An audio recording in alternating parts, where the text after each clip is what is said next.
అనిల్ ఆఫీస్‌కి వెళ్ళగానే అలా ఒక షార్ట్ వాక్‌కి వెళ్ళేసి, ఒక 2 పేజెస్ బుక్ చదివి, ఇల్లంతా మాప్ చేసి, ఇంటి ముందర ముగ్గయితే పెట్టేశాను. నా దగ్గర ఈ ఆర్గాన్జా స్కర్ట్ అయితే ఉంది. దానికోసం నేను ఒక శారీలో బ్లౌజ్, ఇంకా వేరే దుపట్టా తీసుకొని ఇలా పేర్ చేశాను. దీనికోసం నా దగ్గర ఒక 2 నెక్ పీసెస్ ఉన్నాయి.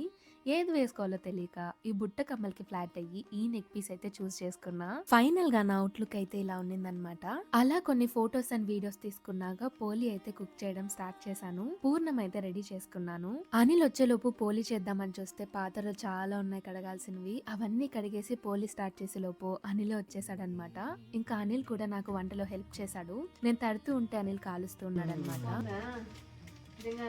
అనిల్ కి పోలి అంటే చాలా ఇష్టం. చాలా బాగా తిన్నాడు. చాలా సాటిస్ఫైడ్ గా ఫీల్ అయ్యాడు. పోలి తినేసి అనిల్ ఇంకా హేమంత్ అన్న జిమ్ కి అయితే వెళ్లారు. వాళ్ళు వచ్చేలోపు పాలకూర పప్పు రైస్ అయితే చేసేసాను. అలా మా సంక్రాంతి సింపుల్ గా ప్రశాంతంగా అయితే గడిచిపోయింది. బాయ్.